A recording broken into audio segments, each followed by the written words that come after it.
अब बात कोरोना को लेकर सीएम गहलोत के महामंथन की। सीएम ने आज वीडियो कॉन्फ्रेंसिंग के जरिए 151 कर्मचारी संगठनों के साथ संवाद किया। इस दौरान सीएम गहलोत ने कहा कि कोरोना की चुनौती से निपटने में सरकार और गैर सरकारी कार्मिकों का तन मन धन से जो सहयोग सरकार को मिला है, उसी का परिणाम है कि राजस्थान कोरोना की जंग में देश में सबसे आगे खड़ा है।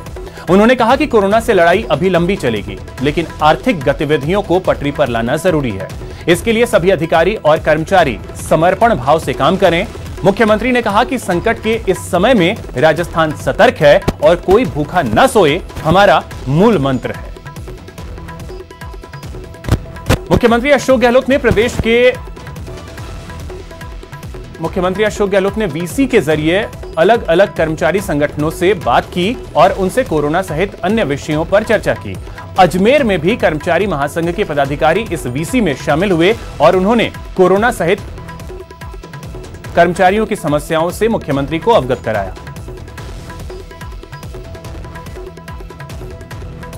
गहलोत सरकार ने कोरोना काल में सरकारी कर्मचारियों को बड़ी राहत प्रदान की है। सरकार ने जीपीएफ, सीपीएफ और अन्य बचत योजनाओं में मौजूदा ब्याज दर 7.1% बरकरार रखी है। वित्त विभाग की ओर से जारी परिपत्र के मुताबिक नई दरें 1 जुलाई 2020 से 30 अक्टूबर 2020 तक प्रभावी रहेंगी। आपको बता दें कि राज्य जीपीएफ पर मिलने वाले ब्याज दर की समीक्षा हर 3 महीने में की जाती है। बीएसपी विधायकों के कांग्रेस में विलय को लेकर राजस्थान हाईकोर्ट ने स्पीकर को नोटिस जारी किया है और कल सुबह तक जवाब मांगा है। विधायकों के विलय पर हाईकोर्ट का फरमान। हाईकोर्ट में अपना जवाब दीजिए श्रीमान। बताइए कैसे हुई विलय की कार्यवाही। जवाब के बाद होगी आगे की सुनवाई। मरुद्रा में जारी सियासी घमासान के बीच राजस्थान हाईकोर्ट ने विधानसभा स्पीकर सीपी जोशी को नोटिस जारी किया है। कोर्ट ने बीएसपी विधायकों के कांग्रेस में विलय को लेकर बीजेपी विधायक मदन दिलावर और बीएसपी की याचिका पर सुनवाई करते हुए स्पीकर को नोटिस जारी कर गुरुवार को सुबह 10:30 बजे तक जवाब मांगा है। इसके साथ ही सीजे इंद्रजीत महांती और जस्टिस प्रकाश गुप्ता की खंडपीठ ने पूरे मामले की सुनवाई भी गुरुवार तक टाल दी।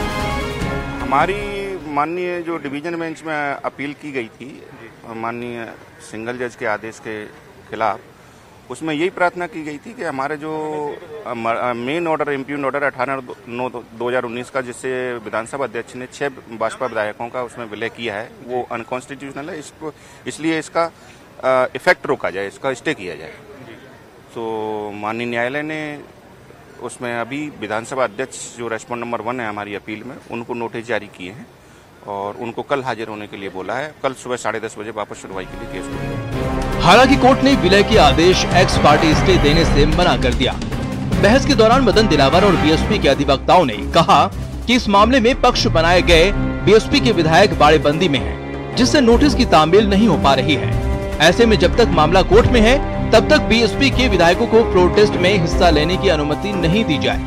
तो मामला 11 अगस्त को लर्नेड सिंगल जज के सामने रखा हुआ है। उसके परिप्रेक्ष्य में बहस की गई कि क्योंकि नोटिसों की तामील कराना जो है वो लगभग असंभव नजर आ रहा है, तो इसीलिए माननीय न्यायालय के समक्ष रखा गया कि एटलीस्ट हमारे को एक्स पार्टी जो स्टे ऑर्डर है वो इसमें दिया जाए। मामले की गंभीरता को देखते हुए 18/9/2019 का जो आदेश है उसी को चैलेंज करते हुए आज भी बहस की गई। इससे पहले मामले में 30 जुलाई को भी हुई सुनवाई में हाईकोर्ट ने विधानसभा स्पीकर, सचिव और 6 विधायकों को नोटिस भेजा था, जिनमें 11 अगस्त तक जवाब मांगा गया था। लेकिन अब कोर्ट ने स्पीकर से गुरुवार तक जवाब मांगा है और इसके बाद आगे की सुनवाई का फैसला किया है। न्यूज़ 18 राजस्थान के लिए जयपुर से सचिन कुमार की रिपोर्ट। वहीं प्रदेश में जारी सियासी संकट के बीच कांग्रेस विधायक जैसलमेर के होटल में रुके हुए हैं, लेकिन आज सुबह सुबह विधायकों ने थड़ी पर चाय का लुत्फ उठाया। मंत्री टीकाराम जूली और निर्दलीय विधायक संयम लोढ़ा थड़ी पर चाय पीते नजर आए।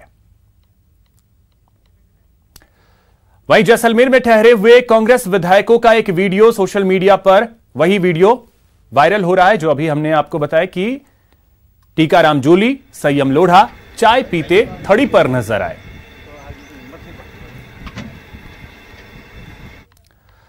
उधर गोरबंद होटल में बाड़ेबंदी के बीच मंत्रियों और विधायकों ने कांग्रेस प्रदेश प्रभारी अविनाश पांडे का जन्मदिन मनाया।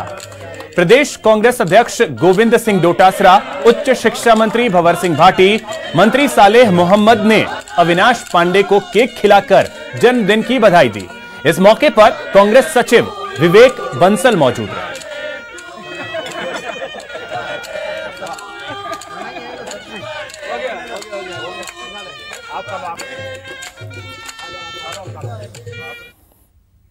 यहां रुकेंगे एक छोटे से ब्रेक के लिए।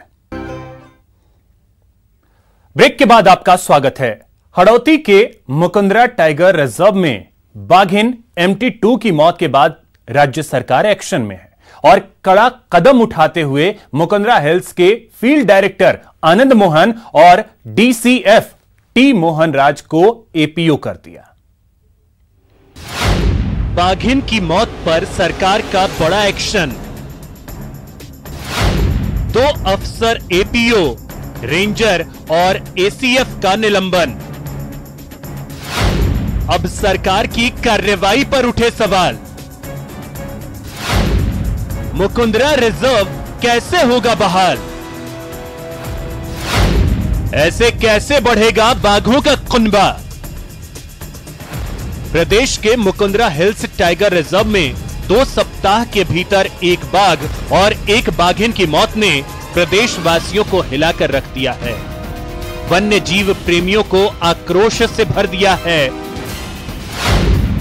जिसे गंभीरता से लेते हुए राज्य सरकार ने रेंजर मक्खन लाल, ACF राजेश कुमार शर्मा को सस्पेंड कर दिया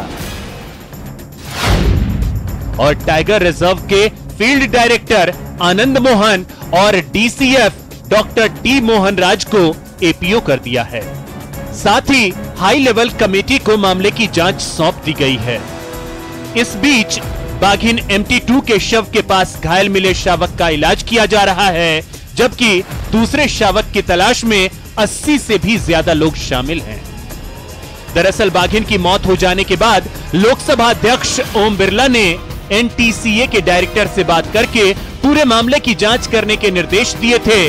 यानी सरकार ने वो सब किया जिससे उसकी प्रतिबद्धता जाहिर होती है, लेकिन अब सरकार के कवायद पर ही सवाल खड़े हो रहे हैं। NTCA की मर्जी के खिलाफ टाइगर शिफ्ट करना था गलत। टाइगर शिफ्टिंग के बाद नहीं हुई थी मॉनिटरिंग। मॉनसून में अधिकारियों के तबादले का क्या तुक, जबकि टाइगर रिजर्व में मॉनसून सीजन होता है सबसे अहम। तबादले का रणथंभौर सरिस्का पर होगा नकारात्मक असर। ऐसे में एक बड़ा सवाल यह भी है कि जब वाइल्ड लाइफ मैनेजमेंट के लिए अनुभवी अधिकारियों को ही वाइल्ड लाइफ विंग से हटा दिया जाएगा, तो इसके वन्यजीव संरक्षण पर पड़ने वाले नकारात्मक प्रभाव के लिए कौन जिम्मेदार होगा? न्यूज 18 राजस्थान के लिए जयपुर से अरबाज अहमद की रिपोर्ट। जब वो मिलते थे तो जंगल में मंगल सा माहौल होता था। एक दूसरे से खुलकर प्रेम का इजहार करते थे। एक का ठिकाना बदला तो दूसरा अपने प्यार की खोज में 200 किलोमीटर का सफर तय कर गया। आप भी देखिए जंगल लव की ये गजब कहानी।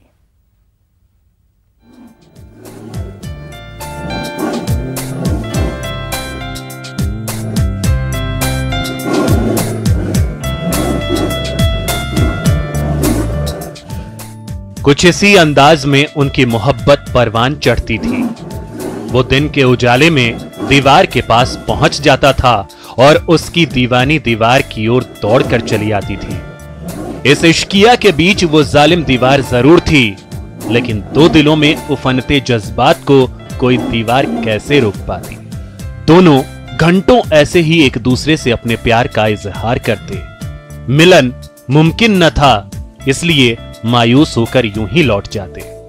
अब दोनों दुनिया में तो नहीं, लेकिन जंगल लव की ये दर्द भरी दास्तां मुकुंदरा टाइगर रिजर्व की आबो हवा में जैसे आज भी जिंदा है। जंगल लव की ये दास्तां बाघिन MT2 और उसके प्रेमी MT3 की है।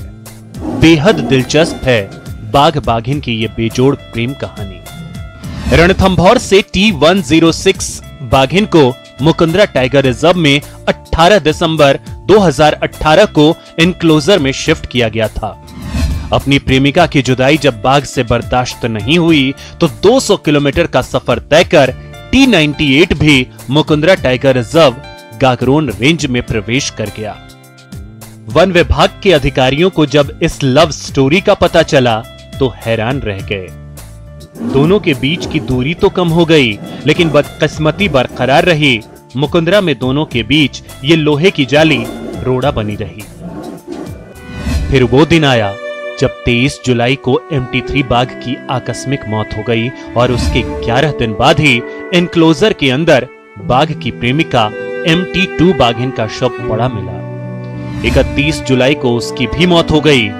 बाघ बाघिन की इस लव स्टोरी का दर्दनाक द एंड हो गया। दोनों सदा के लिए दुनिया तो छोड़ गए, लेकिन वन विभाग और वन्य जीव प्रेमियों के दिलों में अपनी प्रेम कहानी की पहचान छोड़ गए। न्यूज़ 18 के लिए कोटा से अर्जुन अरविंद की रिपोर्ट। मरुधरा में आज इंद्रदेव मेहरबान रहे, जिसके बाद आज कई जगहों पर जमकर बारिश हुई। जमकर बरसे काले बादलों ने मरुधरा वासियों को गर्मी और उमस से राहत दी। 4 जगहों की तस्वीरें आपके टीवी स्क्रीन पर, जयपुर, अजमेर, बूंदी और भरतपुर।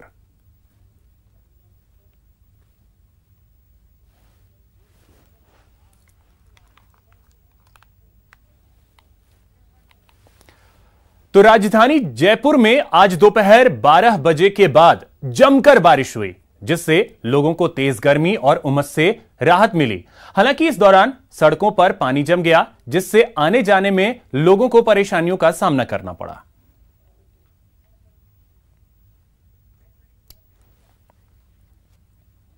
फिलहाल इतना ही। नमस्कार।